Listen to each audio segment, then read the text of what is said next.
Good afternoon, everyone. Will the Standing Committee on Crown Corporations please come to order? I think we all know the drill here. Before the committee can proceed with business, we must elect a chairperson. Are there any nominations? Mr. Mickelfield. I nominate Mr. Teitzma. Mr. Teitzma has been nominated. Any further nominations? Mr. Teitzma, please take the chair.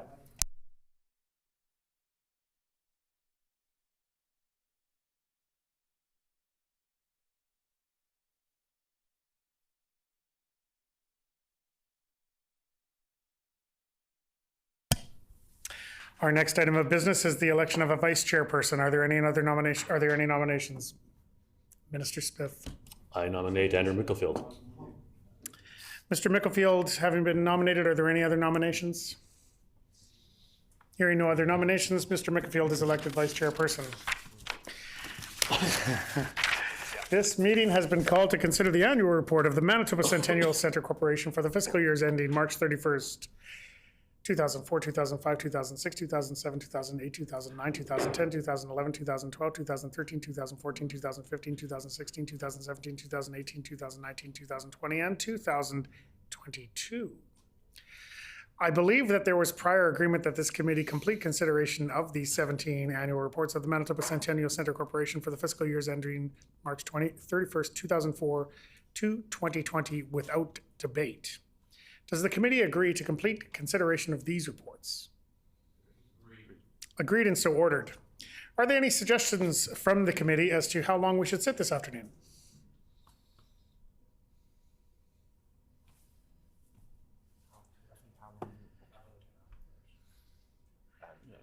Mr. Mickelfield. I'm going to suggest 45 minutes or until the business of the committee is finished. It's been suggested that we sit for 45 minutes or until the business of the committee has been completed. Is that agreeable? Agreed and so ordered. Does the Honourable Minister wish to make an opening statement?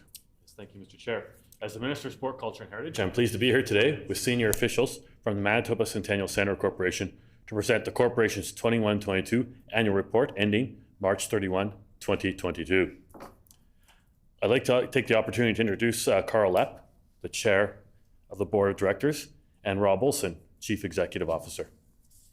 Also joining me today is Deputy Minister Jeff Nadiuk and Assistant Deputy Minister Veronica Dick. The Manitoba Centennial Centre provides essential services for several of Manitoba's largest and most renowned arts and heritage institutions. The Centennial Concert Hall is a signature facility in Manitoba and the home to our largest performing arts organizations. Its contributions to cultural life and experiences benefit all Manitobans.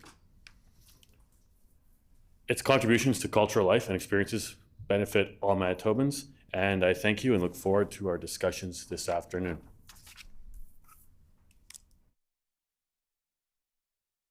We thank the Honourable Minister. Does the critic for the official opposition have an opening statement?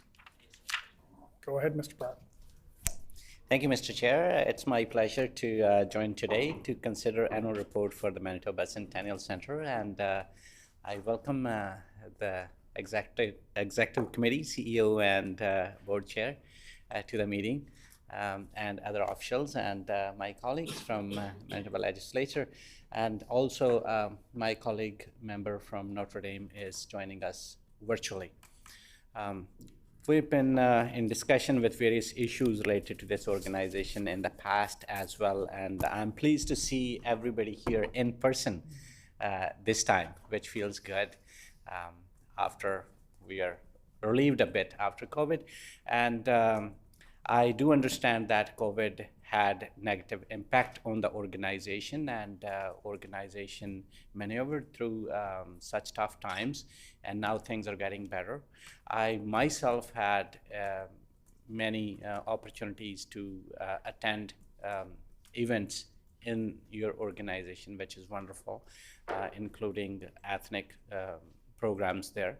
So I think we would get better as an organization, and open to further discussions and open to work together to make this wonderful organization still better. So looking forward to the discussions. Thank you once again. And we thank the member. Do the representatives from the Manitoba Centennial Centre Corporation wish to make an opening statement? We do. All right, Mr. Olson then, or Mr. Lepp? Sure, I'll kick it off. Sure. Carl Lepp, Chair, Manitoba Centennial Centre Corporation. Also delighted to be here in person. I want to thank the committee for seeing us here. And just a couple of comments about what we have gone through over the last number of years has been challenging. I want to compliment the management staff and team that we have at the Centennial Centre that has really done a remarkable job under very unique circumstances of how we operate as a Crown Corp to be able to be back in business. So we are fully back in business now. We're having exciting opportunities presented us for not only entertainment, but as an operational facility, and you know, really looking forward to a successful year, both this year and next year. Thank you. All right, thank you. The floor is now open for questions. Mr. Brar. Thank you, Mr. Chair. My first question would be regarding according to the annual report, it speaks to the expiration of 33-year lease with the Manitoba Museum. I want to ask, what's the current status? And are they close to a renewal? Or if not, by what date are they targeting concluding an agreement? I can tell you. Yes, thank you. I have to recognize each speaker before they speak. So, Mr. Lepp. I'll just a short statement on that. We recognize that lease is coming to its full term, and I'm going to defer to Mr. Olson to give some update to the current status of where we are with the details of that. Thank you. Thank the member. Further questions, Mr. Brar? Thank you, Mr. Chair. I think it's Ms. Walson. Sorry, a follow-up, and I was distracted with my clerk. I apologize. So, sorry. You're going to follow up. Mr. Olson, Yes. go ahead. Thank you. Mr. Brar, with respect to the 33-year museum lease, it is a renewable 33-year lease. It does expire in March 31st of 2023, so within the next 4 months. The existing 33-year lease, as it's currently written, will expire. Now, there is a clause that allows it to continue for an additional 33 years. So there's no imminent rejection of the museum in the foreseeable future. I think from our perspective, we'd just like to look at the terms and conditions of the current lease to make sure they're current for the next 10 to 33 years, whatever that term may be as we go forward. Thank you, Mr. Olson. Further questions, Mr. Brar? Thank you, Mr. Chair. Is there a look at the fundamental change to the renewal, or it would go as it is? Mr. Olson.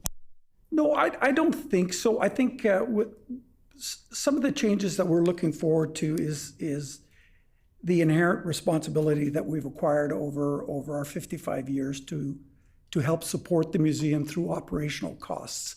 And I think we have to recognize that as inflation is sort of eroding our abilities to support the museum, we will be looking at a renewed agreement with the museum that suggests perhaps there are different ways to deliver what we have been delivering over the last 55 years. And those are discussions that Carl and I are going to be having with their board chair and their CEO in the next little while, with the expectation that we're going to bring our recommendations to the Department of Culture, to the minister, to have discussions going forward on what a renewal might look like. But fundamentally, I don't think there'll be substantial changes. Like I said before, the museum will be in its current location for many years to come. So. Mr. Brar? Thank you, Mr. Chair, and thank you, Mr. Olson, for the details on that. And, last time we talked about the capital plan for the facility. So can you kindly take us through the recent and current capital upgrades and budgeted amounts and amount spent, please? Well, I may not be... Sorry, Mr. Olson. Sorry, jumped the gun there a little bit. I may not be able to give you the exact dollar amount on a number of the projects that we're currently looking at, but there has been a significant investment in capital over the last 4 or 5 years, not the least of which is right now there's currently... If you could give Mr. Olson, if you could keep your report off of the microphone. I'm sorry? It's okay. Thank you. You can go ahead and continue, Mr. Olson. Sorry. There is a significant investment right now in the recladding of the south side of the Centennial Centre. And for those who may not be familiar with the orientation, the south end of the Centennial Centre is the concert hall side. The north end of the centre is the museum side of the operation. So the Tyndall stone is coming off the exterior of the building. It's being refastened, re-insulated, refastened. That is going to be an approximately $13 to $15 million investment just in that one project alone. So fairly significant and long overdue. But Tyndall stone, as you may know, has been crumbling, as it has been with a number of other buildings that were built in that era. And so for safety reasons, there was some urgency in getting that project completed. We do have a number of smaller projects, but I think the most notable one that we can talk about, especially in this last fiscal year, was we finally had the iconic red carpet inside the concert hall replaced. So that was several 100,000 square feet of carpeting. It was an old wool carpet that had last been replaced 35 years prior. So it was well past its best before date. And we've had that replaced. Now that dollar amount, I don't have. That still resides with Government Services, who funded that project directly. And several other projects, washroom upgrades. With respect to COVID, we felt it was important to eliminate as many touch points as possible. So all our washrooms were upgraded to hands-free washrooms. That was about a $200,000 upgrade. That one we partially financed ourselves with support from Government Services as well. So there's been a number of smaller projects like that that are currently underway or ongoing. Emergency lighting, exit lighting, to be code compliant. That was just shy of $1 million to replace all the exit signing inside the Centennial Centre. And remember, the Centennial Centre is over 500,000 square feet of facilities, so there are a lot of exit points, and everything was brought up to code compliance. Thank you. Mr. Brar? Thank you, Mr. Chair. And thanks for the details, Mr. Olson. Even if you don't have the exact budgeted amounts and the amounts spent for each and every development there, do you have any idea about the amount spent? Was it within the budget or way low than it was budgeted, or it was over budgeted? Just an idea. Mr. Olson? Sure. Well, I can tell you that the recladding of the exterior of the building is more or less on budget. It is taking a little bit more time. It was supposed to be completed in November of this year, but weather conditions, I think, have preempted some of their schedule, not the least of which is also supply issues that have impacted their construction schedule. So they're projected to be completed in the summer this year. So we're looking at a 2023 completion date by the summer. The carpeting, if I had to estimate, it was well over $1 million to replace the carpeting inside the concert hall itself. And that has been completed. Mr. Brar? Thank you, Mr. Chair. Last time we had discussions about the orchestral shell. Can you update us on the consideration of this part of the plan? Mr. Olson? Thank you, Mr. Brar. The orchestra shell is still a source of contention for us. It has been 5 years since we commissioned a report to study the operability of the orchestra shell. At the time, it was deemed unsafe to operate. If you can imagine, it's several hundred tons of weight on the infrastructure of the concert hall, and as it moves up and down, we were just fearful that some of the aircraft cabling and pulleys and suspensions that raise and lower the shell would slip and fail, and before we had a catastrophic failure, we locked it out 5 years ago. But we also did a study on approximately what it would cost to repair that orchestra shell, and at the time, it was a $2.5 million investment. So that's still sitting in a state of question right now as to whether or not we'll receive the funding to repair it, or whether we'll in fact go ahead to repair it. But what's important to note is that a concert hall does need to operate with an acoustic shell, an orchestra shell, because that's one of the characteristics that allow us to call the concert hall a concert hall. Because it may not be known to this committee, we truly don't have a concert hall in this province, but the acoustic characteristics of that shell permits us to call it a concert hall. So in the absence, we have a multi-purpose performing arts center, which we are making do. I must say, and I must add for you, Mr.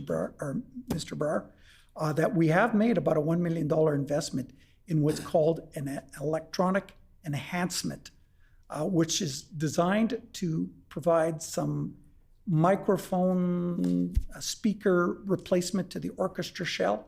So if you are sitting in the audience, the audible characteristics are non-discernible from the orchestra shell. So there has been an investment made. It's just not a truly functioning orchestra wall or acoustic wall that gets set up behind the symphony.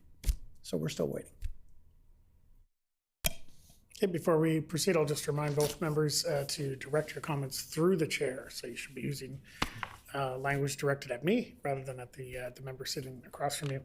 Mr. Brar.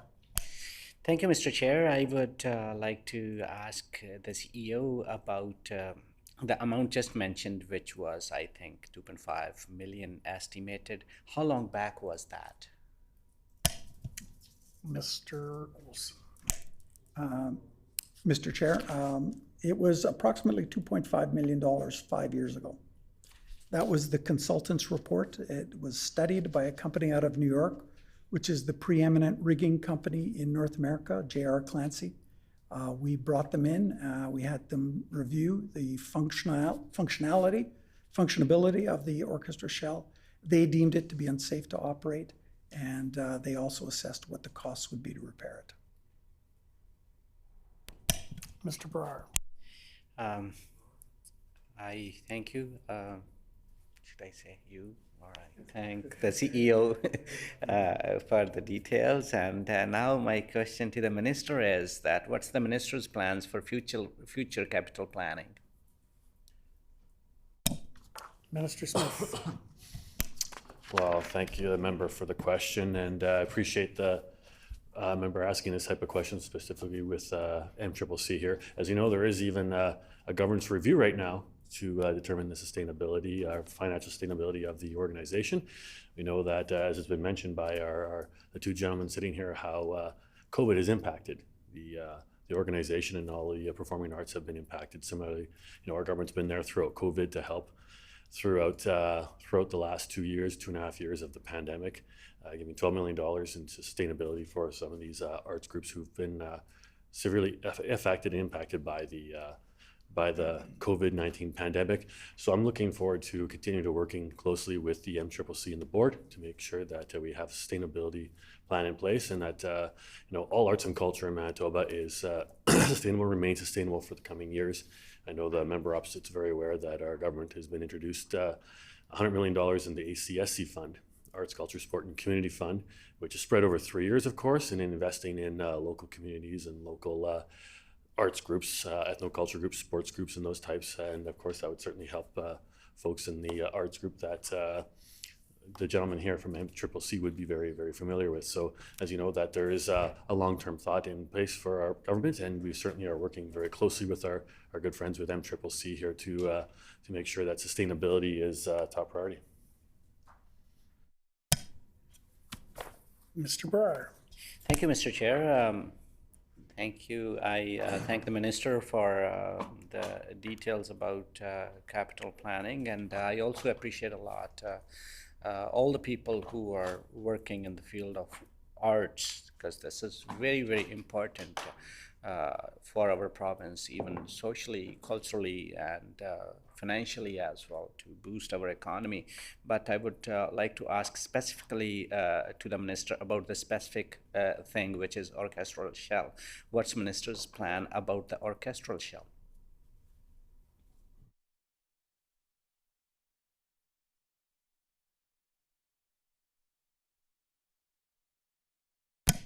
Minister Smith. Oh, sorry. I'll give you a couple minutes. Okay. Just a minute.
Minister Smith. Thank you, Mr. Chair, and I appreciate Mr. Barr for the question. Again, there is a capital review going on right now, and that would come mostly, especially with this specific project, under Central Services, which is a different department of government. But there is a capital review going on right now, and this will certainly be part of the that capital review going forward. As a timeline, I don't have an exact timeline on that, hoping that would be done in, of course, in 2023. But we're looking at working together, both SCH here, Sport, Culture and Heritage, MCCC, and of course, my colleague, Minister Reg Helwer, which would be under his department, who would be allocating the funds for that particular project. I'll just remind the minister that you shouldn't be using ministerial names. Or Rookie mistake. Sorry, first names? Is that what the problem was? Just Minister Helwer would be on Okay. that committee. Thank you. That's it. Mr. Brar. Thank you, Mr. Chair. Does the minister think that the government would fund the repairs to the shell? Minister Smith. Thank you, Mr. Chair. And of course, look, as I mentioned earlier, I think that the arts, culture, and sport purview is very important to this government, and particularly to myself. As I referenced earlier, the amount of investments we are providing right now to the arts, culture, and sport communities through the ACSC funding, notwithstanding all the funding we've given throughout COVID. I think we have a strong track record on that. And of course, like I said, looking forward to working closely with my colleague, Minister Helwer, and his department for the sustainability review, and of course, the capital review that's undergoing right now, which would, this orchestra shell would fall under that specific review. Mr. Brar. Thank you, Mr. Chair. I would connect to the discussions held previously in this group when we discussed about a possible change in the governance model of the corporation. And that included a potential move to dissolve the Crown Corporation and potentially hand the assets to the corporation to a third party. I would request the CEO to please share what's the status of this as of now.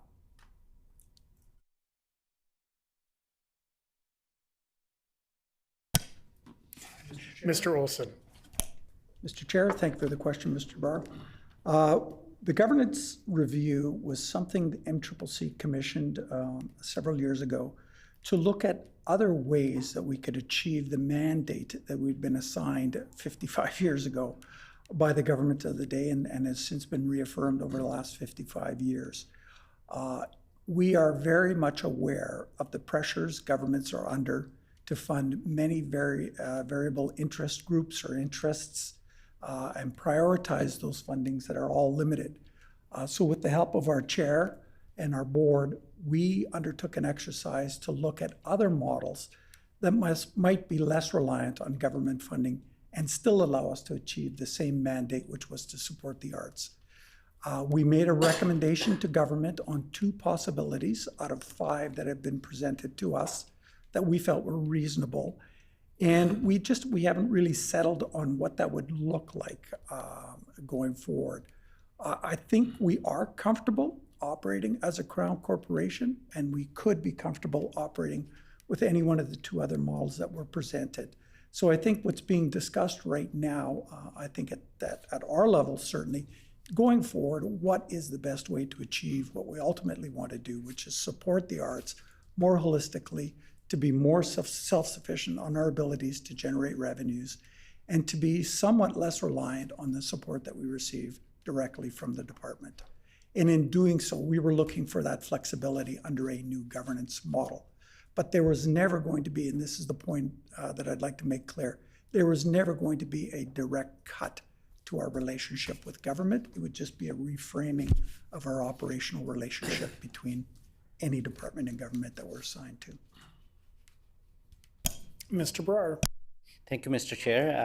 I thank the CEO for the details on this, and the CEO mentioned 2 models that were proposed, and one of them is the possible move to maybe inclusion of a third party. I would like to know what was the second model? Like what two models he meant to say? Mr. Olson. Thank you, Mr. Chair. The two models that we looked at, one was developed basically out of consultation with another government agency in Queensland, Australia. The governance model was more of a trust model, which currently does not exist anywhere in Canada. So it was a really novel idea, but it was fully fleshed out in Australia, and the way they treat their art facilities, or how they handle their state agencies, and they are all state agencies that look after infrastructure. And the other one was a not-for-profit model, modeled similarly after other organizations like the North Forks Portage or the Assiniboine Park Conservancy as direct examples of what that might look like. So those were the two, a not-for-profit model and a trust model. Mr. Breyer. Thank you, Mr. Chair. To the Minister, is the government still pursuing this, what we just discussed, and is the government still planning on privatizing the Manitoba Centennial Corporation? Minister Smith. Thank you, Mr. Chair, and I thank the member for the question, but I mean, if you did listen to the answer from Mr. Olson, there were two options that were given, and our government is still working with MCCC, and I want to thank MCCC board and the two gentlemen that are with us today for all the good work that they've done, particularly throughout the pandemic and in navigating very difficult waters. And I think that they've done a tremendous job doing just that. And this governance review is essentially to see the sustainability of the organization on a go-forward basis. And I think member opposite knows that sustainability is very important for organizations, and often it's not uncommon for organizations to undergo sustainability reviews, and I think that's a healthy sign of any organization. At this point, we're still working with these good folks here to see what the best move forward is. It's always an important decision, but I think the best decision has to come with thought and care. Mr. Breyer. Thank you, Mr. Chair, and I meant to say the triple P of MCCC. That was my question. So looks like that it's still on the mind of the government that it could be anything, but I would need more clarity from the minister to know if the government has rejected privatizing this Crown Corporation. Minister Smith. Thank you, Mr. Chair. And again, I'll refer to the excuse me, the answer given by Mr. Olson. I mean, he had two options in which he discussed that would be two viable options in the minds of MCCC and the board as to what they would recommend to government. And again, we are working with them on this very important initiative. We know sustainability of any organization is incredibly important, as is the continuous review of sustainability in any organizations, particularly following a very difficult time during COVID, 2.5 years. We're still seeing residual effects from the pandemic in the economy, and of course, certainly on consumer demand, and impacts on consumer demand are not lost on our government, or I believe on my colleagues here from MCCC. So I would recommend that we, as I said, we continue to work with MCCC on a sustainability plan for the future, and making sure that MCCC continues to provide the supports it can and the facilities it can for the arts community here in the province. I know Mr. Brar had referenced a number of events that he's gone to there, so have I, and I think it's, I remember as a kid growing up, going to events, whether it's through school or through family functions, to these different attractions at the Centennial Centre as an example, and I think it's certainly a pride of Winnipeg to have it here, and of course I think we'd like to continue to see it in Winnipeg, continue to see it provide these incredibly important services to the arts community, and incredibly important to maintain its sustainability on a go-forward basis. Mr. Brar. Thank you, Mr. Chair, and myself have been there so many times, and myself I have been associated with so many cultural events and organizations all my life, and I always, in the community as well, I always appreciate people to choose that facility, which is our own facility, over the other ones if they can, so that we can support our government organization, Crown Corporation. Myself and my caucus colleagues, we are on board to work together to make it better, and it belongs to all of us. To the next question, in 2019 letter, the former Minister of Crown Services directed the corporation to develop a plan for self-sufficiency. I quote, work with Crown Services and other parties to develop a 5-year plan to achieve self-sufficiency, including pursuing opportunities to develop properties within the center and modernizing governance. So I would like to ask the minister, is this no longer part of the minister's mandate? Mr. Smith. Thank you, Mr. Chair. And like I said, and I believe I've even answered that question before it was asked, but I mean, I've already said that I am very willing to work with the MCCC board and continue to work with our government's folks here in SCH, and of course from Minister Helwer's department as well, as that, you know, that all those parties are involved in creating a sustainability plan. I know 2019 has been a few years ago, but a lot has happened since 2019. We know global pandemic has certainly impacted the arts and culture community in general, whether it's consumer demand, whether it's the ability to get in person to have any kind of even practices or any kind of training. It has really thrown off a lot of folks. It's thrown off a lot of ability to raise money in the community, and it's thrown off a lot of ability to just maintain that arts and culture community. So now that pandemic is in our rearview mirror, we are looking forward to getting the sustainability plan completed and having an idea of what that's going to look like. And then when that is available, everyone at this table will have an idea of what that's going to look like and what the future of our great MCCC and our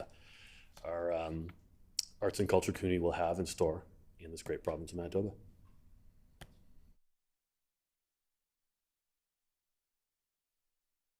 Yeah, we'll give the floor now to Mr. Lepp. Thank you. Just a couple of things. First, some comments about, our drive to sustainability. We were already, prior to the Minister of the Day giving us direction to attempt to achieve self-sustainability, the board had already given direction to the administration and the staff to drive towards sustainability. And our agenda was quite on track prior to COVID hitting all of us. We went from 6 years ago taking over the board where we were losing money on an annual basis. We faced a 22% reduction in funding and still turned a profit in the subsequent years consistently. So we were already on track with that while maintaining all the services with our resident tenant groups, while maintaining all the operating expenses that are immense. And to maybe help with some of that information, our staff has prepared a handout here. Can I present this to members of the committee? And you will find in it much of the information that relates to the funding we receive on an annual basis and how very little of it actually goes into the operations of the Centennial Center. The Centennial Center receives funding that shares it with the operational expense of the Manitoba Museum and other facilities on the campus. So maybe we can pass that around.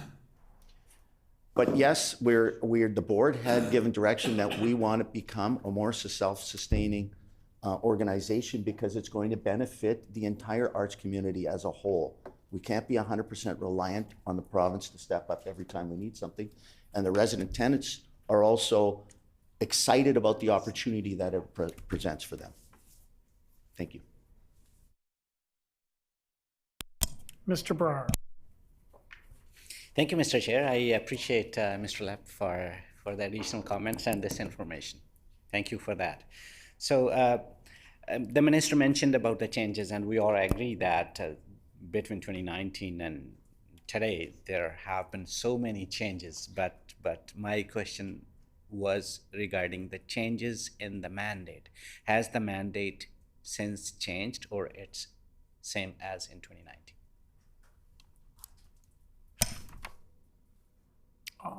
Minister Smith. Thank you, Mr. Chair. Well, I have fully intend to continue to work with MCCC to make sure that there is a sustainability plan and we land on a sustainability plan for the organization.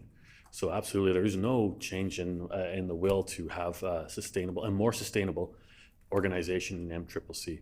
I know Mr. Lepp had just talked about how some of the things that they do on a more operational basis, and like I said, they've done a tremendous job.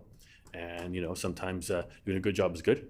But we can always do better, and we know that's where sustainability comes into play. And we'd like to, the face of Manitoba is changing. We don't know what 10, 15, 20 years holds for the arts and culture. And Mr. Barr, you're very familiar with, the amount of immigration coming to Manitoba will have an impact on that. I say in a positive way. Having said that, a sustainability plan would be important to help us adapt and change to the changing nature of our demographic landscape. Mr. Brar. Thank you, Mr. Chair, and I thank the minister for his comments about the mandate we were discussing and about the changes we were talking. And I noticed that the minister clearly said that there's no change in the will. Very good. There's no change in the will to improve the facility. There should not be, because we are all willing to improve it, to make it better. But I wanted to hear that there is no change in the mandate, or there is a change in the mandate. I would give another opportunity to the minister. Minister Smith. Well, thank you very much for that question again. Mr. Chair, thank you for doing this. We believe that the current governance model, we're looking at the current governance model for opportunities that will create greater flexibility to the MCCC to seek out new revenues to better support Manitoba's arts and culture sector and benefit our great province here. So again, I think I've been pretty clear. Like, the direction is to make sure that we have a sustainability plan in place for MCCC. The arts and culture community, and I'll rehash this again, has undergone tremendous financial strain, and not even talking about the strains of perhaps practicing and keeping sharp and athletic. Those types of issues had huge impacts on the arts and culture community. I'm thinking some of the groups that rely on in-person practice to maintain their skill sets. All those compounding factors have created tremendous strain on the sector. So again, I will say this to Mr. Brar, and we are fully intending as a government to continue to work with MCCC, and that includes Sport, Culture, Heritage, and Minister Helwer's department, to work on a sustainability plan. And when that is available, and that when a decision is landed upon, I assure you that Mr. Brar, you will be well kept in the loop on that one, as Manitobans in general will be. And I think that's the most responsible way to approach it. We've 2019 is a number of years ago, and Mr. Brar, you did mention that you understand there is a lot of changes that have happened since then. COVID has thrown a wrench in the spokes, so to speak, and we're looking at what kind of sustainability plan we can land on a go-forward basis. And I know that all sides of the House would like to see MCCC remain sustainable into the future. I know, Mr. Brar, you have a young child, not too much older than my own. We'd like to see that their generation can enjoy some of the same opportunities that we have now and that we grew up with. So I say it again, we are very intended as a government to continue to work with MCCC and other departments that are affected on a sustainability plan for the organization. Mr. Brar. Thank you, Mr. Chair. In our discussions, ethnicity came up, and as myself and the minister, we get together at so many ethnic events, and we have common connections there in the community as well.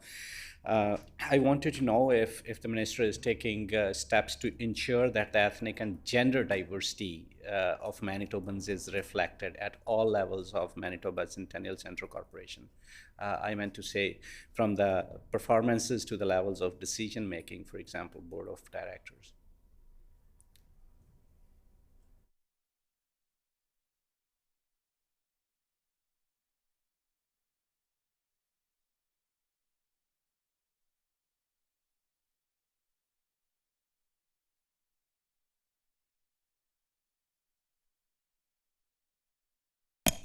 Minister Smith.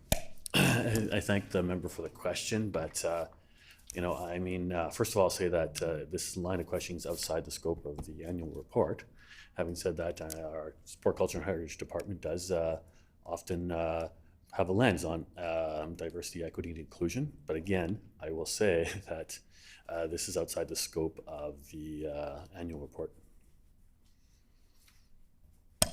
Mr. Brar. Thank you, Mr. Chair. I'm always, because we talk a lot about BIPOC communities and inclusion and diversity, and that's why I asked this question, because it's important and I wanted to bring it up. That's why I still want to know, like, if the minister is advancing inclusion in the cultural and heritage community so that BIPOC community members also fully access the state-of-the-art facilities, sports, and services offered by this wonderful organization.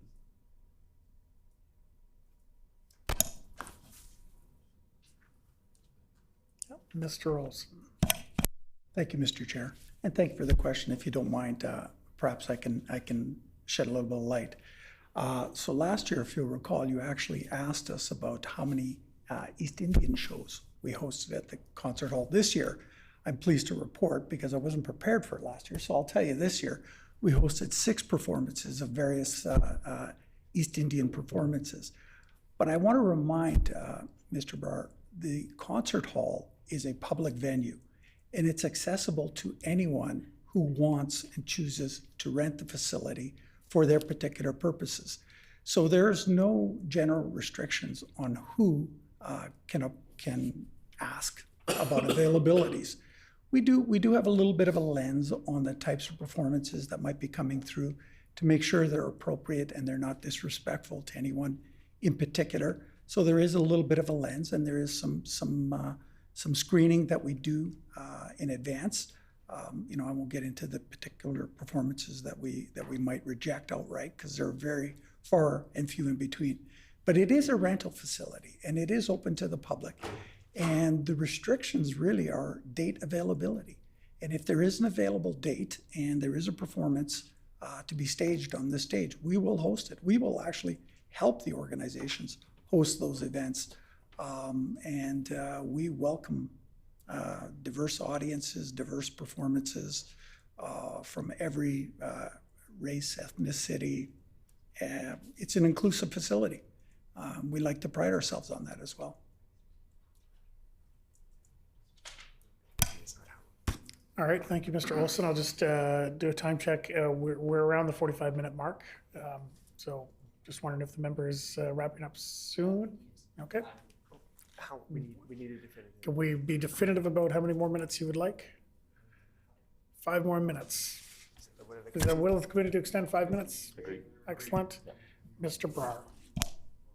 Thank you so much, Mr. Chair, and I really appreciate Mr. Olson jumping up and sharing his views. My next question was actually to you regarding somewhat that you already said.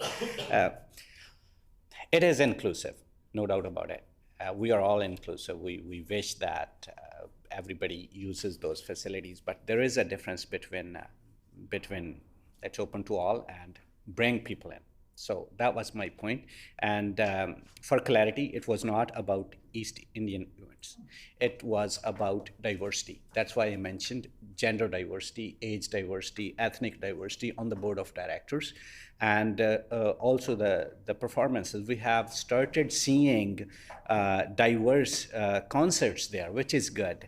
But my question to the minister was that is the minister and his department doing something special or making special efforts or some funding to include new Canadian, new families, and various people from various ethnicities?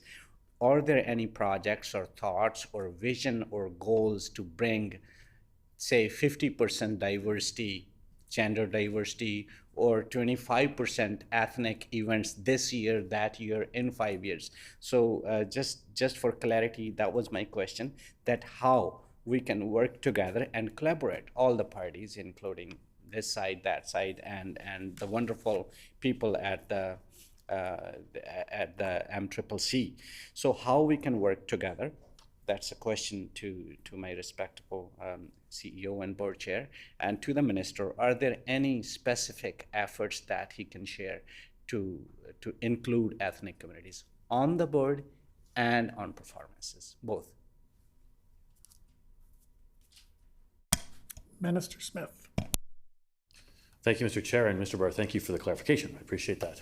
Absolutely, and I can take more of a broader sense on this because right now, our government, as you know, has taken a number of initiatives, not only to invest in the arts and culture and sport community, but through a lot of our boards, agencies, and commissions, we have filled a lot of vacancies with folks from communities that have not normally been overly represented.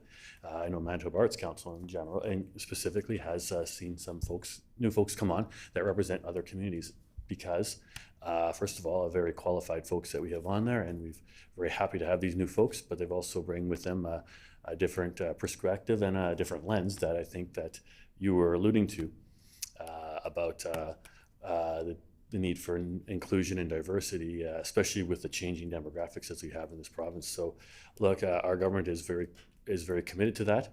We are very open to new communities, not only through immigration, as you are well aware, that we're looking at increasing immigration numbers here as best we can in the province of Manitoba through the provincial nominee program. At the arts and culture side, we're very much interested in developing and investing in these communities. As you know, with the Arts, Culture, and Sport and Community Fund, there'll be a number of organizations from ethnocultural groups who may not have received funding in the past from government who would be interested in this particular fund. And I know that I'm looking very forward to that being able to invest in these types of communities and give those communities who have been largely underrepresented in the past not only funds to help their organization, but hopefully raise their profile in the larger community and attract folks from other parts of other communities into a greater understanding and more of a integration with a greater community. So I thank you for that question. I really do thank you for clarification. Mr. Barr. Thank you, Mr. Chair. Just quickly for CEO and board chair, just quickly, is there an opportunity to collaborate on what we are discussing? Like, what kind of opportunities could there be? Mr. Olson. Mr. Chair. Certainly, we're receptive to any opportunities to collaborate. And as I said, probably in my previous statements, when many organizations first come to us and they may not know how to stage or how to present a particular performance, we afford them the opportunity to sit down with our trained stage technicians or our event programmers to sort of flesh out what a performance could look like, particularly if it's something that's involves the diversity of our community. So we're very much willing to and supportive and encourage as many different performers and performances to come through our concert hall. We do not specifically, to answer your question, reach out to a community because we like to keep our facility and the Centennial Center in general open to anyone. So the messaging, perhaps from Mr. Barr's perspective, is to continue to emphasize the fact that the Centennial Center is a center for the public and is accessible to anyone who has an opportunity or would like an opportunity to rent our stage or rent any one of the other rooms or services that can be provided within our purview.